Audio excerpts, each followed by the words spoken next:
Hey everyone, welcome to my reader's journal today. I'm actually really excited about this video. I'm going to be talking about the book Year of the Reaper.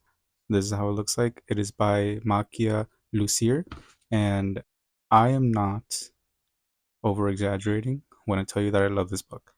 I'm going to tell you right now, it was a 5-star read for me. Now, Makiia Lucier is a very prominent and up and coming author, which I was very excited about because she is a Pacific Islander. She's someone who is newer to the author world, and I love this book. I think that she did everything she needed to.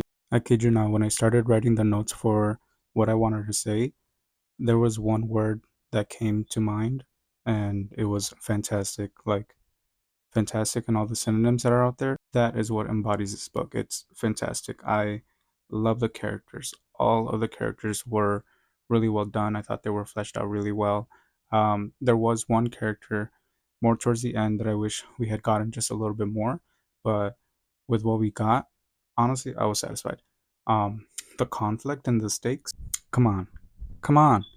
It was so tense. I read this twice. I read this last year in January, and then I read it again this year because I loved it so much that I wanted to reread it again because I wanted to make a video about it. And the second time through didn't disappoint at all. I knew what was going to happen at the end, but I was still on the edge of my seat. So to me, that's how you know that this book was really good. So yeah, the conflict and the stakes I thought were really well done. I also wrote down that I love how a lot of the things were really connected in the book, and I can talk more about that when I talk about spoilers, but there's a lot of interconnectedness throughout this book and throughout the plot and throughout like just different little side plots that I think were really well done. Like you can tell like she thought this through and it showed, and it was such a good reading experience. Another thing that I want to bring up is the sibling dynamic. So this follows two brothers, Cass and Ventias, and realistically they I think are hands down my favorite brothers throughout all of like the book world or even the media world.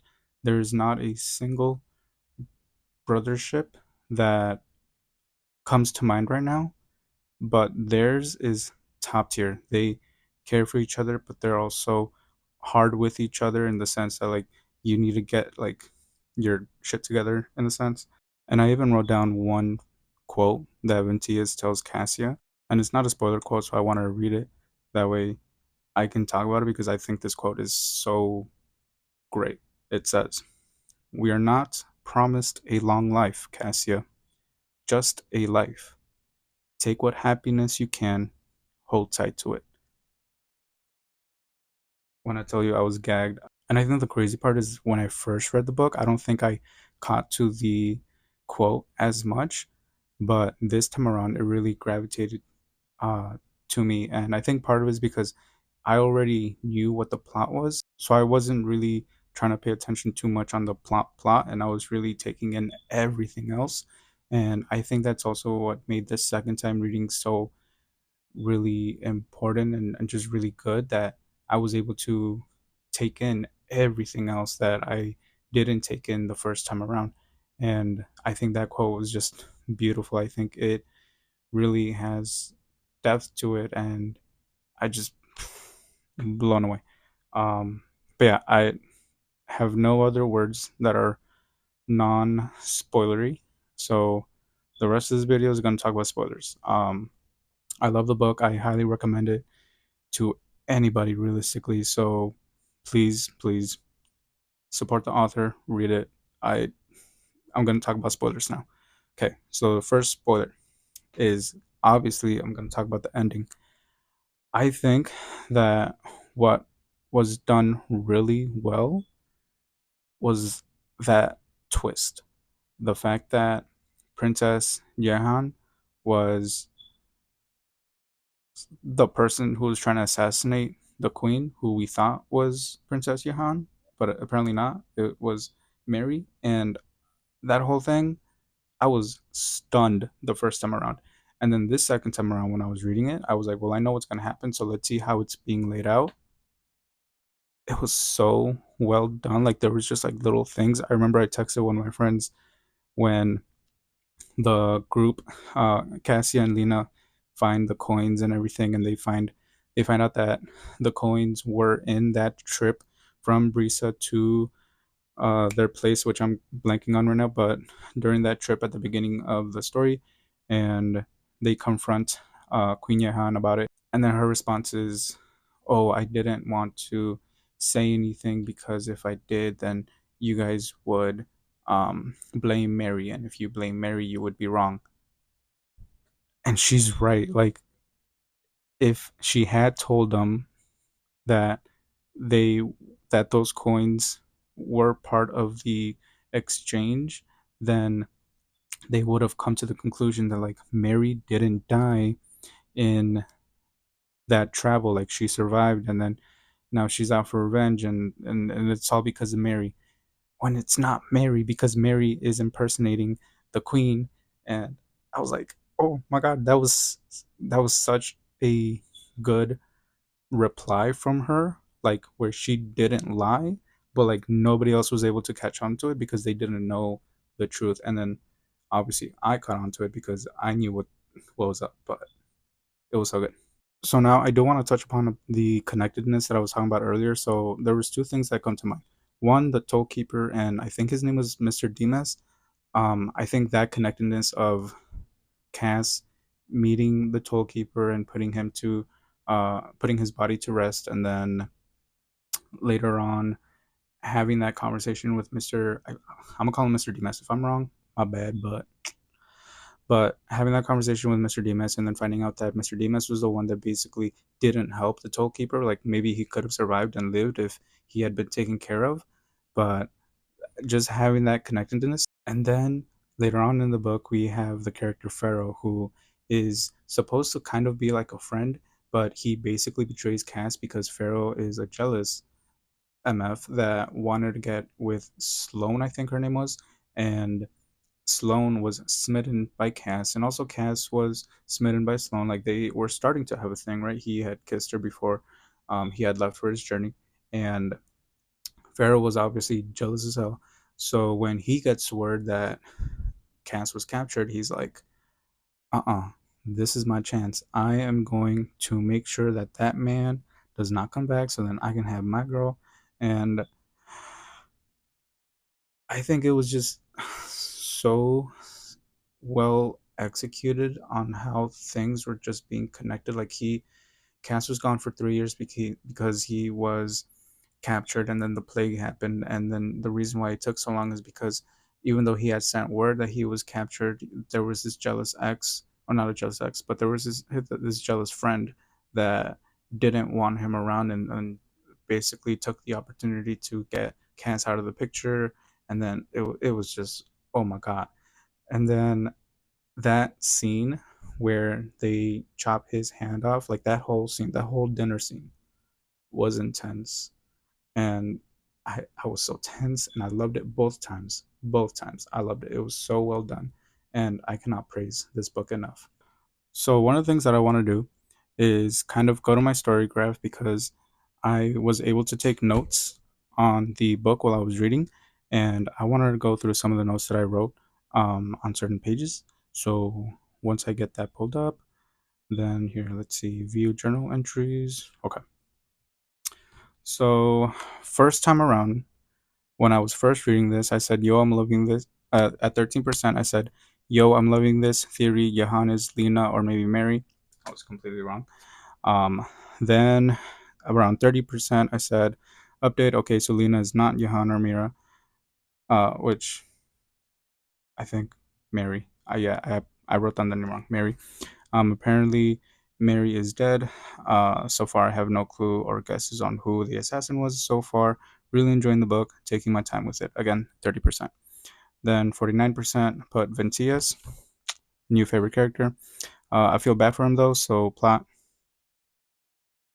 So far, plot seems to be the mystery behind the Lady Archer and who she is and what she wants. She is somehow connected to the Queen, and that is the last journal entry that I wrote the first time I read the book. But then this time around, literally on the first page, or technically the second page, I already had something to write down. I just realized that in this page, Princess Yehan bites her lip hard enough that she tastes blood.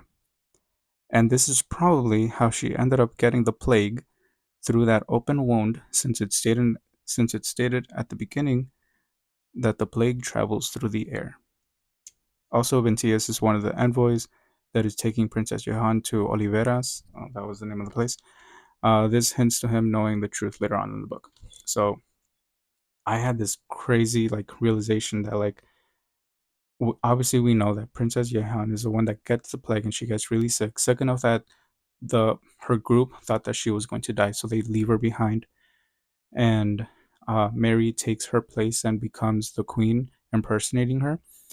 So I think it was just that little detail was so smart because to me, that bite on the lip and having that open wound, I think is the reason why she ended up getting sick because she had that open wound, and we know that the plague travels through the air. Now, is that scientifically correct?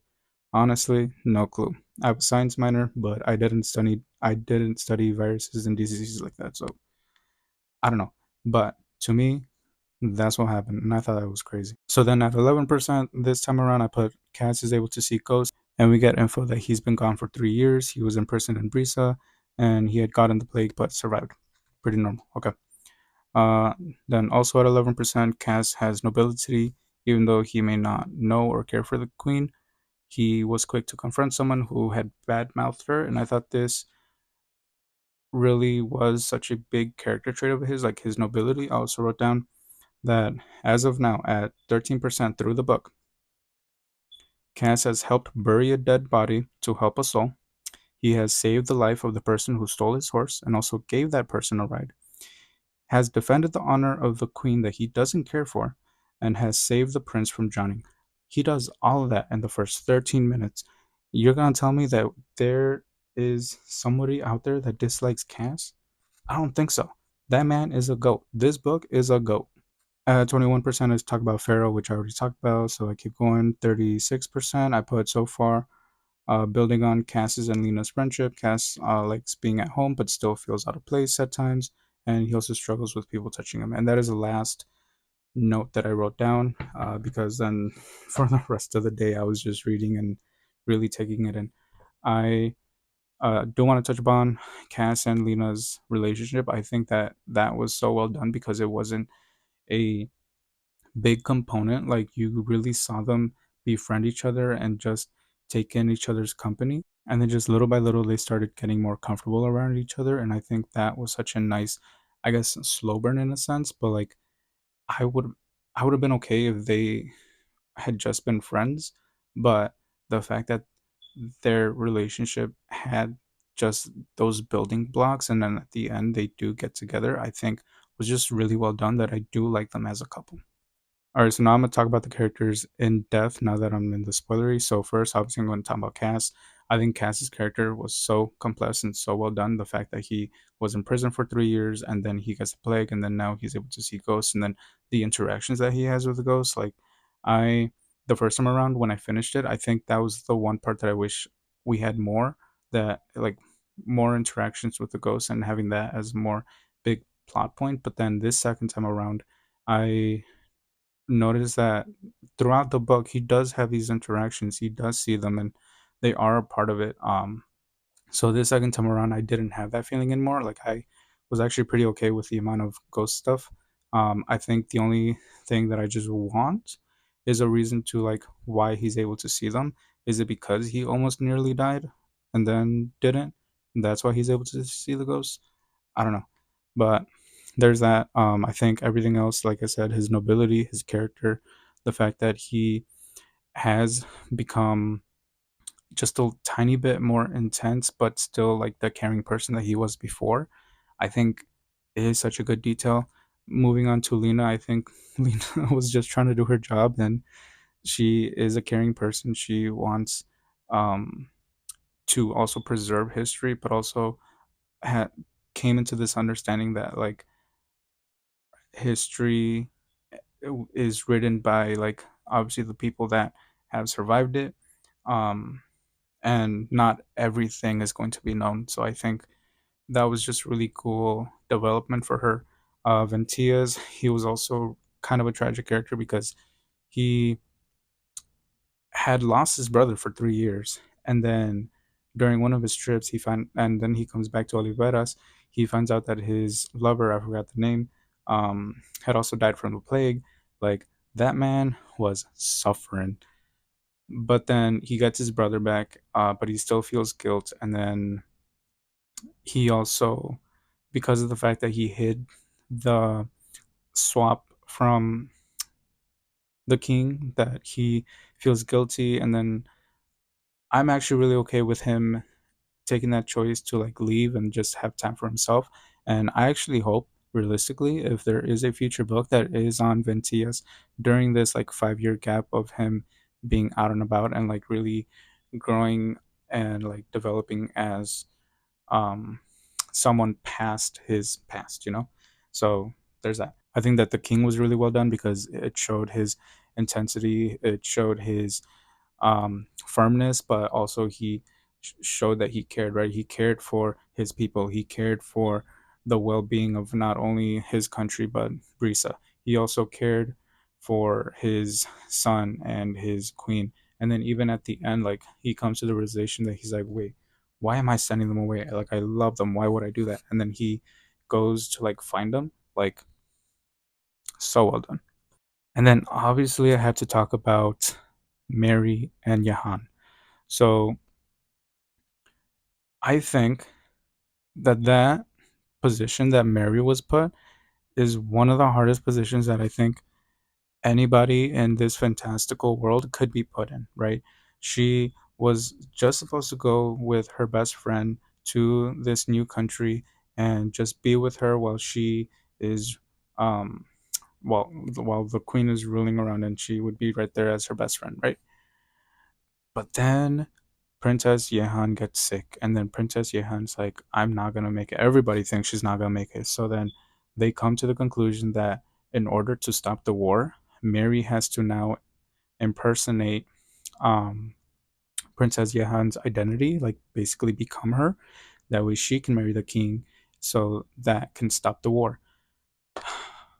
That that decision, I know, has got to be weighing on her every single day, and I think that the way that she embodied the queen position was so well done because she exuded so much strength, right? She exuded so much power, even though growing up she wouldn't have had that. She wouldn't have had that practice, but she plays it off so well. Like I'm utterly impressed. But yeah, as of right now, I think that's all I gotta say. I mean, literally everything I love. I think the only thing that I think we, or at least I would want more, is from Princess Yehan. Just got a little more personable with her. Wish we had gotten more, right? Like I understand she suffered and then she feels like they didn't come back for her, and so now her like best friend is the queen now. She's living her life, and one of the things that Yehan had to go through was there was this crazy doctor that like basically took the womb out of her, so she wasn't even able to have children anymore.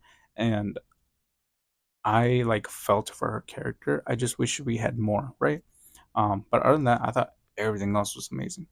So yeah, 5 out of 5. Other than just wishing we had more from Princess Yehan, I think the book was well done, and I would recommend it for everybody. And yeah, that's all I gotta say. If you stuck through it, thank you for hearing me out. Go ahead, leave a like, subscribe, comment what you thought about the book. But yeah, until next time.